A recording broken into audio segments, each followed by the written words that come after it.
Hello everybody and welcome back to MPS Talks. We've had a short hiatus while we have been promoting and launching some amazing initiatives for the Milford Public Schools. My name is Matthew Joseph and I am the Director of Digital Learning, Innovation and Technology. It has been a great start to the year and has been awesome to work with such amazing educators here in Milford. And today we have a few with us and I can't wait to hear about some of the great programs and initiatives that they have been part of. Today we have Lucy Jenkins with us. She is entering her second year as the Special Education Director. We have Vicki Houston, who is the Assistant Special Ed Director and also the Out of District Coordinator. And finally, we have a ninth grader here, Ray Vaughn, who is an awesome kid and who I wanted to hear about and all the great things from our district from his perspective. So I'd like to welcome all three of you today. Welcome. Thank you. Thank you so much for coming in. And Lucy, it has been such a great ride working together. And one of the things that I wanted to hear about is the progress you have made with the department. And can you talk a little bit about the special education department and the ways that you're reaching out to all students? Because from what I understand, Milford has a parent advisory council. And I don't know a lot about it, so can you tell us more about that and your goals moving forward with that initiative and in your role? Sure. So in Milford, we have, in every district, we have a Special Education Parent Advisory Council. And so they're parents of students who have IEPs or special needs. In the past 5 years prior to me coming here, we have not had one, so we have combined forces with Northbridge and Hopedale. When Vicki and I first came into this position, one of our goals through social emotional learning and just kind of outreach was to get parents of our students to become more involved. There was a couple of reasons why we wanted to do that. We know now with social media, parents who have questions, they have their own groups on social media, and some of the information that they get may not be completely accurate. So Vicki and I wanted to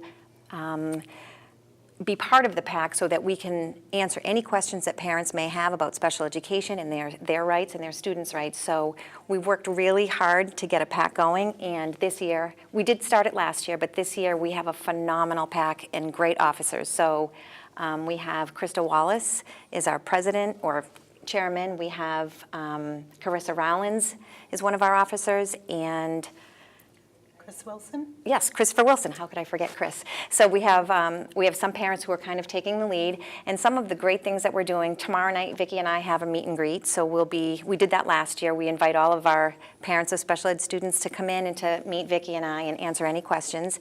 And then we have somebody from the Federation to come in and talk about basic rights. So that's to kick off the entire agenda for MPAC. We have some of our own great colleagues that are going to be talking to our parents. Robin Bradica, who is a school psychologist and now a team chair at Stacy Middle School. She's going to be coming in and talking about classification versus diagnoses. We have a past parent. Well, she's still a parent, but one of our teachers at Shining Star Preschool, Jeannie Prickett, she's going to talk to parents from the perspective of a parent and a teacher. So she's awesome. We have Jessica Minahan coming in. She is the author of the Behavior Code. She'll be coming in probably in the spring. We have Rebecca McCall, a clinical care coordinator, talking about anxiety in the classroom. And I mean, I can't even remember all of them, but we have so many great things planned. That sounds awesome. And when you say PAC, Vicki, is that stand for something? You're saying we have a great PAC. What does that mean? Yes, so it's the Milford Parent Advisory Council. And oh, so the MPAC is for the Milford Parent Advisory Council. That's great. And one of the things I just heard from Lucy, and I think, I'd love to hear your perspective on it, sounds like the communication is increasing, and that's one of the goals of the MPAC. Are you seeing that or hope to see that in these meetings that are coming up? Well, we hope to reach out to parents and for parents to reach out to us and to feel comfortable with any issues that they may have in regards to their students' education or anything going on academically or social emotionally within the Milford Public Schools district. So we really want them to feel comfortable reaching out to their special ed liaisons or to Lucy or myself so we can work as a team together in the best interest of their child. Fabulous. And you used to work at Stacy, is that correct? That is correct. And did you know Ray Vaughn at Stacy? I did. So that's awesome. where... Can you talk a little bit how Ray Vaughn is here with us at this episode? Sure. So when I was the team chairperson at Stacy, I was lucky enough to meet Ray Vaughn, and we formed a relationship there. And then last year, I was a chaperone on the Washington, D.C. trip. And that's where you really get to know students' personalities outside of the classroom. And Ray and I really hit it off. So last week, we called him down to the office just to check in, see how he was doing as a freshman at Milford High. And we thought he would be a spectacular student to bring along with us. Awesome. So Ray, thanks for coming out today. And not just because you get out of school, but to be part of this great experience. Can you tell us a little bit? So it sounds like you went to Washington, D.C. It sounds like you had a great experience at Stacy. Can you share some of the things that you learned at Stacy that helped you move from the transition of Stacy 8th grader to freshman? Because about 350 kids do that a year. So help us out. Well, I learned a lot of good people skills. So at Stacy with meeting new people and getting new friends and stuff. So, socially, I learned some new skills, but then, academically, I also learned some new skills, in classes like math, stuff that we would go over, followed me into a freshman year. Oh, fabulous. So, academically, I know you talked a little bit. I'm going to focus on the social piece because we have fabulous teachers, but sometimes we really want to accent what is the social skills that help you. So you went on the DC trip, so there must have been collaboration with peers and friends. What has been some of the social initiatives and cues that you have helped or skills for yourself being a freshman this year? Because you're the youngest kid now. Before last year you were the oldest, and I saw you at graduation or step-up day, move-up day, and now you're the youngest group. So what are some things you can suggest to other incoming freshmen next year that will help them in the transition? I would suggest, don't be afraid to, step out of your circle, get out and meet new people, because in the end, it'll be worth it, because you'll have more people to talk to, and there's more people there that could, help you with things. Awesome. So I think you've stepped a little bit out of your circle. You're involved in a few activities this year? Yeah. Can you explain some of those clubs? Yeah, so I plan on doing Best Buddies. Okay. I did Best Buddies last year, and I plan on doing it again. It's the last time I did it last year, I really enjoyed it. I enjoyed hanging out with those kids, just helping them out, Fabulous. So could you explain, Vicki or Lucy, what the Best Buddies program is? I'm going to let you take that one, and then I was Sure. going to add something else. So Best Buddies is a group of students. It's a collaboration between a number of different students with severe special needs, students with moderate special needs, students who just want to be leaders. And the students collaborate together and form friendships and relationships, and they do all kinds of activities together between dances. Some students have one-to-one buddies. The older buddies take the students out to Dairy Queen or to the movies. They text back and forth. They email back and forth. It's just a real collaboration between all the students at Milford High School. Fabulous. So besides that activity, it sounds like you're doing sports? Yeah. Is that true? Yeah, I'm in the football season right now. And Okay. yeah, we had our first game. It went pretty good. We won 45-6. So we won pretty good. Everyone looks good. The team looks good. Everyone knows what they're doing.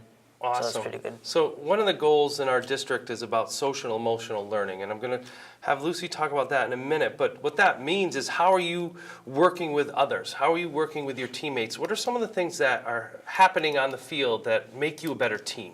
Well, so how us players, how we see the team, we're like a family. So if something happens to them, if something happens to one person, then something happens to all of us. So we have each other's backs pretty good. If there's another player on a team that's messing with one of us, then he's messing with all of us. So we're like a one big family. So you stick together, you work together, and get better together. Yeah. Is that how that works? So Yeah. Lucy, I know I had the pleasure of working with the special ed department last year in launching some of the social emotional goals. What are your goals for the department as we move forward this year, launching social emotional learning? Well, one of our goals is just to kind of clarify what social emotional learning is. So it's really hard to just describe it, but when I think about some of the characteristics of solid social emotional skills, I think of being self-aware, being self-regulated, controlling our emotions so that they're appropriate.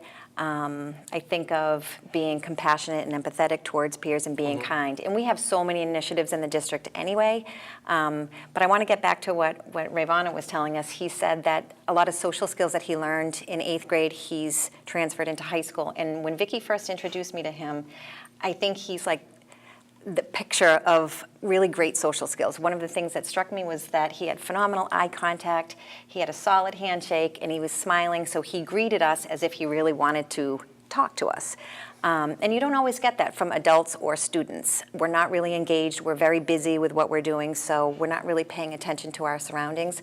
So it was just really a breath of fresh air to meet Ray, because I think he is somebody that he seems pretty comfortable in his own skin, and I think he's the type of person that could be a leader and really show us what having great social skills looks like. Well, you brought up a word there that I want to touch on actually with all three of you. You talked about being a great leader, and I know in the social emotional realm that we're talking about, it's working together, making safe culture. We also talking about leadership. What does that mean, Rayvana, to be a leader in Milford High School? Well, what it means to be a leader, to me, it's like, not being in the spotlight all the time, helping others out. Like, in football, our coaches talked to us about leadership, and he gave us an example, and he showed us a picture. It was like a wolf pack, and the leader is all the way in the back, and to make sure no one falls behind.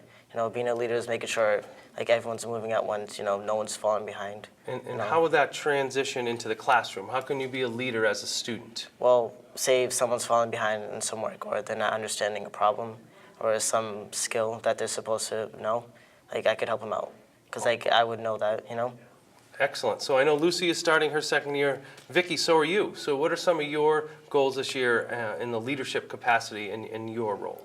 So I think one of my goals for this year is, last year I was lucky enough towards the end of the school year to get into a couple of classrooms and read to the students or participate in the activity, and to show my face and to show those social emotional skills, let them know that I'm available and ready and available to all students.